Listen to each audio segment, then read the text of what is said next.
Olá, estudante! Seja muito bem-vindo à nossa aula de Geografia do programa Aula Paraná. Eu sou o professor Andrew e junto comigo temos o nosso intérprete de Libras, Kelvin. Olá, Kelvin, tudo bem com você? E juntos vamos levar até você, aonde quer que você esteja, um pouquinho da geografia. Mas mais especificamente, vamos conhecer o que da geografia que chegará até onde quer que você esteja. Nós vamos conhecer como estão distribuídas as reservas de petróleo no Brasil e como se desenvolvem sua extração, sua produção e também como são obtidos os derivados do petróleo, ou seja, nós vamos conhecer o processo de refino do petróleo. E para isso acontecer, a gente já traz aqui uma reflexão para você, ó. Você sabe aonde estão localizadas as reservas petrolíferas do nosso país? E ainda, você sabe aonde o petróleo está presente no seu cotidiano? Você já parou para pensar que dos diversos utensílios que você dispõe na sua casa, uma infinidade deles dispõe de petróleo na sua composição? Se você pensar no interruptor de luz que você usa para acender e apagar a luz da sua residência, com certeza ele é feito de plástico, pois o plástico é um material isolante. E esse plástico, consequentemente, leva na sua composição química o petróleo. Então aí a gente já começa a fazer uma reflexão de aonde nós temos o petróleo e seus derivados presentes no nosso cotidiano. E quando a gente pensa aonde o petróleo ele é obtido, aonde nós temos as maiores reservas petrolíferas do território brasileiro, a gente vai perceber que elas estão localizadas, na sua grande maioria, nas áreas litorâneas do nosso país, porém nas áreas que são banhadas pelas águas do Oceano Atlântico, próximas ao litoral brasileiro. Mas dá uma olhada aqui na tela, ó. O petróleo ele está presente 24 horas por dia em nossas vidas. Então aqui, ó, alguns exemplos de aonde nós temos o petróleo no nosso cotidiano, seja no plástico, tecido, borracha, até nos perfumes, corantes, detergentes, medicamentos, inseticidas e uma infinidade de produtos que estamos utilizando no nosso cotidiano. E aonde que nós temos a exploração deles, ó? Observe aqui, ó, o Oceano Atlântico, todas essas áreas aqui em vermelho representando as áreas que nós temos a extração de petróleo. Então, nessas áreas que estão indicadas aqui por essas manchas em vermelho, representa onde nós temos a extração de petróleo. Observe que a maior parte do território brasileiro, no interior do país, ó, nós não dispomos de grandes áreas de obtenção de petróleo, mas nas áreas litorâneas é onde nós temos a maior quantidade de petróleo sendo explorado, sendo obtido. E a história do petróleo no Brasil? Em que momento da nossa história do nosso país é que o petróleo passou a ser considerado importante e em que momento ele passou a ser explorado? Dá uma olhada aqui na tela para a gente ler juntos. Em 1858, era extraído o betume nas margens do rio Maraú, na Bahia, para a fabricação de querosene de iluminação. Mas até as primeiras décadas do século XX, alguns poços foram perfurados sem a obtenção de êxito. Contudo, em 1930, o engenheiro agrônomo Manuel Inácio de Basto tomou conhecimento que os moradores de Lobato, no estado da Bahia, usavam uma lama preta oleosa para iluminar as suas residências. Em 1939, finalmente jorrou o petróleo do poço de Lobato, na Bahia, mas até então era permitido o investimento de empresas estrangeiras. Então observe que desde 1858 nós temos a exploração do petróleo aqui no Brasil, porém de forma muito tímida, de forma muito lenta, de forma muito discreta, com uma representação econômica bastante baixa. Porém, a partir lá de 1930, começam-se a perceber a importância do petróleo. E quando a gente fala na importância do petróleo no território brasileiro, a gente tem que fazer um paralelo de como isso acontecia em outras partes do mundo. Nos Estados Unidos, por exemplo, John Rockefeller já explorava poços de petróleo lá na Pensilvânia desde do início, de meados de 1900. Já haviam explorações e que em 1920, 1930, essas explorações elas se intensificaram.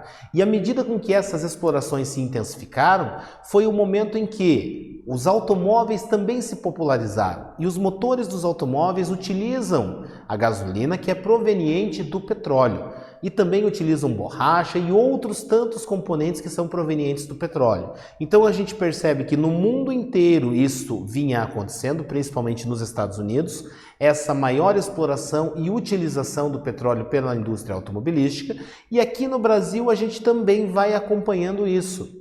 Por isso que em 1930 nós temos ali um início de uma exploração do petróleo de forma mais intensa, principalmente por empresas estrangeiras. Então eram empresas de diferentes partes do mundo que podiam se instalar no território brasileiro e realizar a exploração do petróleo. Mas o que aconteceu? Em 1948, o slogan "O petróleo é nosso" tornou-se o nome da campanha pela nacionalização da extração. O recém-criado Centro de Estudos e Defesa do Petróleo defendia que todas as fases de extração do petróleo deveriam ser de responsabilidade da União e, desse modo, também receberam todos os rendimentos dessa produção. Então, houve um processo de estatização do petróleo, onde toda a exploração do petróleo ela passou a ser controlada pela União, pelo Estado brasileiro, desde a extração até a sua distribuição. E aí que a gente vai perceber que temos o surgimento da Petrobras em 1953, e ela destina-se à prospecção, que é o estudo preliminar de um local, da extração, refino e distribuição do petróleo. No momento da sua criação, era uma empresa monopolista, ou seja, a única atuante no Brasil. Então, na década de 50, quando a Petrobras foi criada, seguindo essa tendência do petróleo é nosso, o que ocorreu? Ela se tornou um monopólio, ou seja, todos os processos ligados ao petróleo estavam de posse da União, de posse da Petrobras como empresa pública que era responsável por todas as etapas do processo de refino do petróleo. Da mesma forma que todos os lucros obtidos por essa exploração também estavam concentrados na mão dessa empresa que pertencia à União. Olha aqui, ó. Atualmente, a Petrobras é uma empresa de economia mista, ou seja, tem atuação controlada pelo Estado que detém mais da metade de suas ações ordinárias. Então, quando nós falamos da Petrobras ser uma economia mista, quer dizer que o governo, o Estado brasileiro, ele é dono de mais da metade, de pelo menos 51% das ações da Petrobras, ou seja, 51% da Petrobras pertence ao Estado brasileiro. Já os outros 49%, as suas ações estão sendo negociadas na Bolsa de Valores e pertencem aí a uma infinidade de acionistas que podem deter pequenas parcelas ou parcelas maiores da Petrobras. E aqui, essa imagem que você vai ver aqui na tela, ela vai mostrar para você um pouquinho de que locais que ocorreram as primeiras explorações de petróleo e como que isso foi acontecendo. Dá uma olhada aqui, ó, 1977, ó, nós estávamos bem próximo ao litoral ainda. E aí, à medida com que o tempo foi passando, você pode ir observando que os pontos de extração de petróleo, eles também foram avançando rumo ao oceano, atingindo áreas com maiores profundidades. Em 1977, havia um poço de extração de petróleo com apenas 124 metros de profundidade. Aonde nós temos hoje, nós temos aqui 2009 poços com 2.172 metros de profundidade. Ou seja, a distância, a profundidade em relação ao nível do mar para se chegar ao solo rochoso e a partir disso atingir-se a perfuração para se chegar ao petróleo. Então percebe-se que houve um avanço em função do avanço também na exploração do petróleo.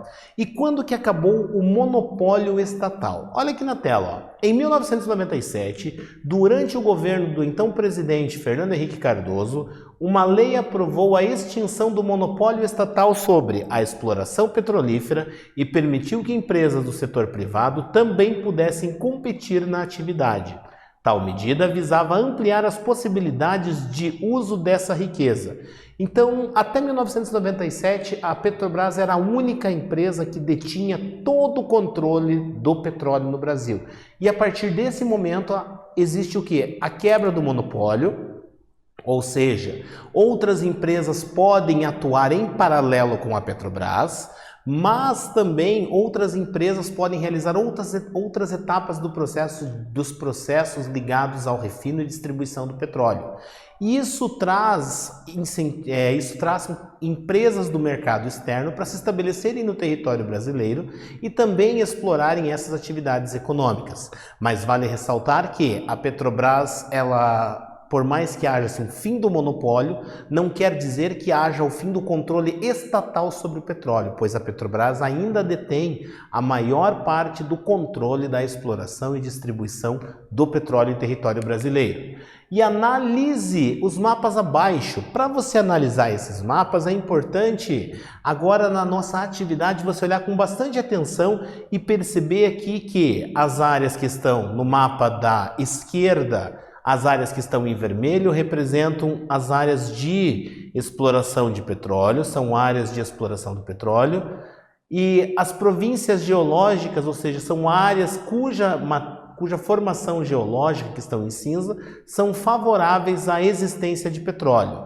E aí, olhando aqui no mapa do lado direito, você vai ver a localização das refinarias de petróleo, ou seja, as principais refinarias de petróleo existentes no território brasileiro. E a partir da análise desses mapas aqui, ó, eu quero que você escreva em seu caderno, olha lá, ó, 2 hipóteses para justificar a distribuição geográfica das refinarias de petróleo, ou seja, por que as refinarias de petróleo elas estão aonde elas estão? Com base no quê? Com base na análise desses mapas aqui. Então você vai descrever 2 hipóteses para justificar o porquê que as refinarias estão ali, ó. O mapa vai ficar na tela para você e a gente está aguardando você.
Muito bem, vamos conferir aí a sua resposta. Lembrando que você tinha que destacar o porquê que as refinarias estão localizadas aonde elas estão e fazendo a comparação entre os 2 mapas que ficaram aparecendo para você aí na tela.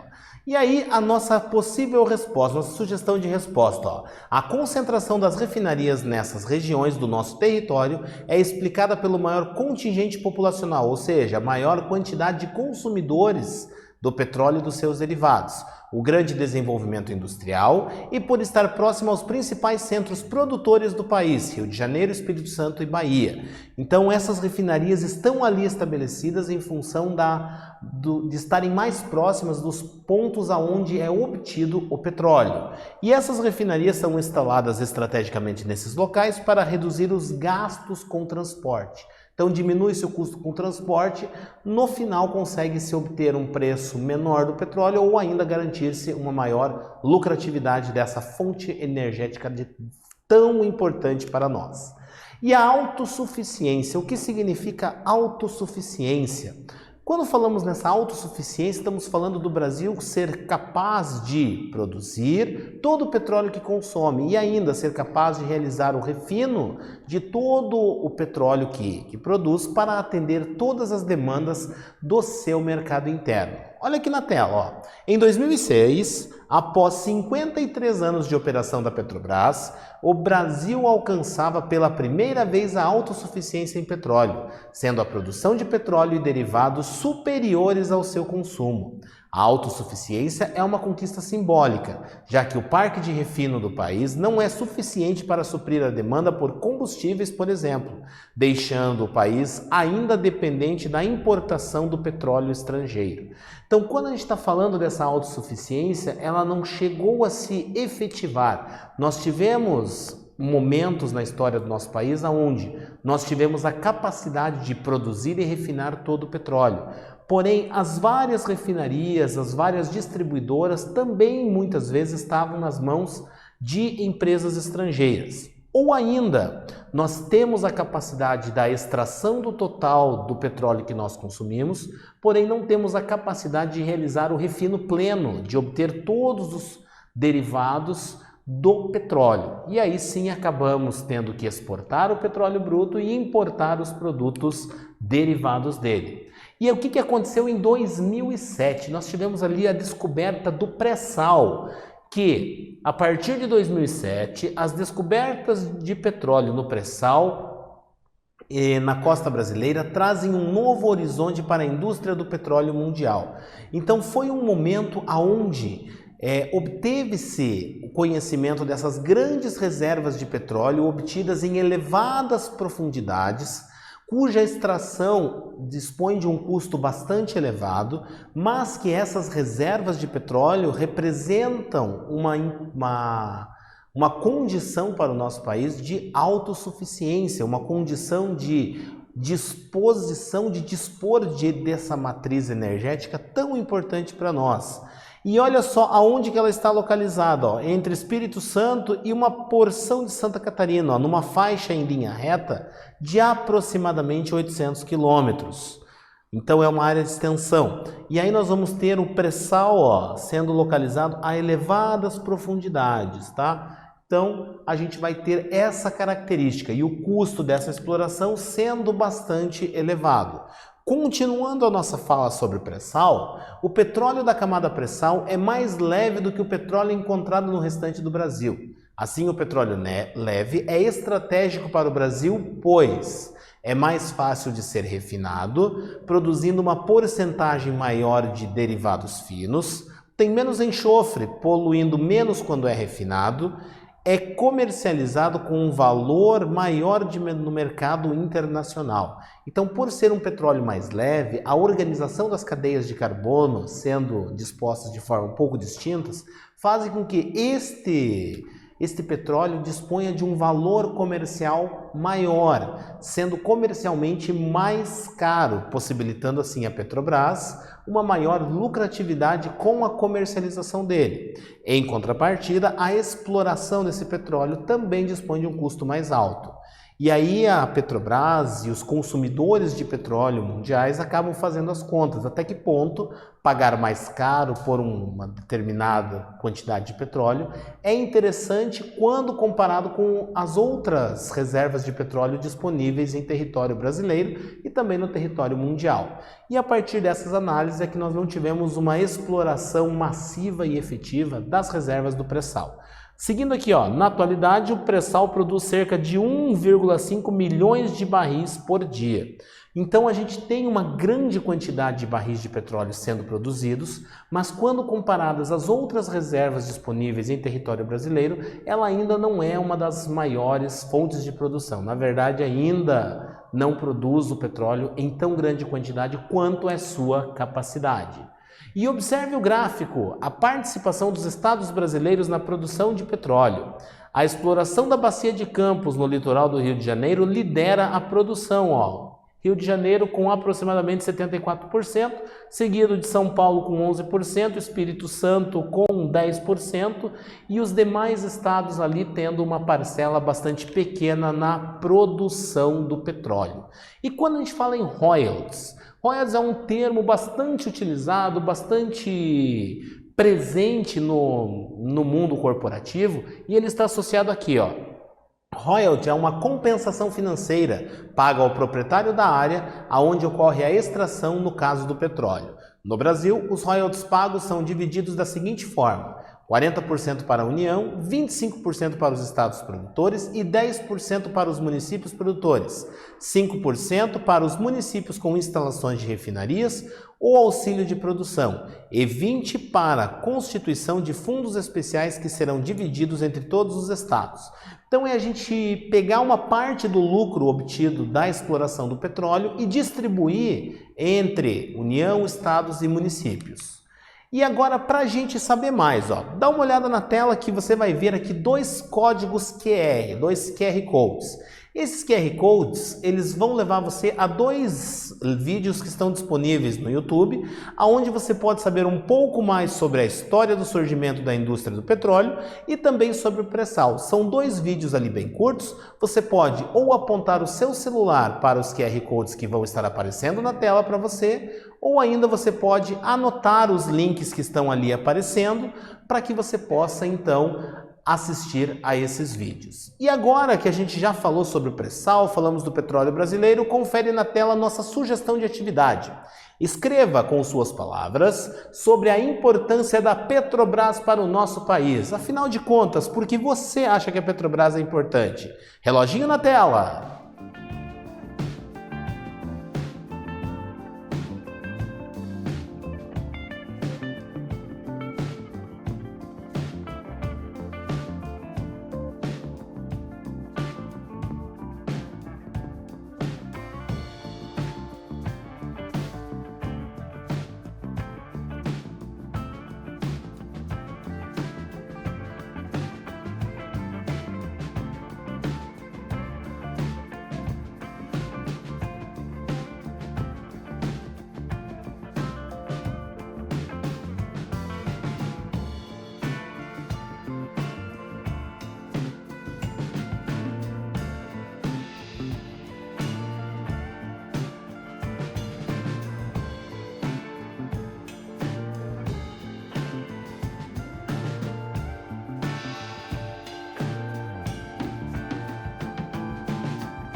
Muito bem, vamos conferir ali a sua possível resposta. Dá uma olhada aqui para minha sugestão. É a maior empresa brasileira, considerando o valor de mercado, patrimônio, faturamento líquido e número de funcionários. Desta forma, possui expressiva importância para a economia brasileira, gerando inúmeros empregos, competitividade nacional e internacional, estando presente nos 26 estados da federação e também no Distrito Federal. Então aí um pouquinho da importância da Petrobras para o cenário mundial, para o cenário nacional. E o que nós tratamos então nessa nossa aula de hoje? Nós falamos sobre o petróleo no Brasil, ou seja, desde das primeiras prospecções de petróleo até a atualidade. Quero muito agradecer a você e a quem quer que esteja junto com você acompanhando essa nossa aula. Um forte abraço e até a próxima!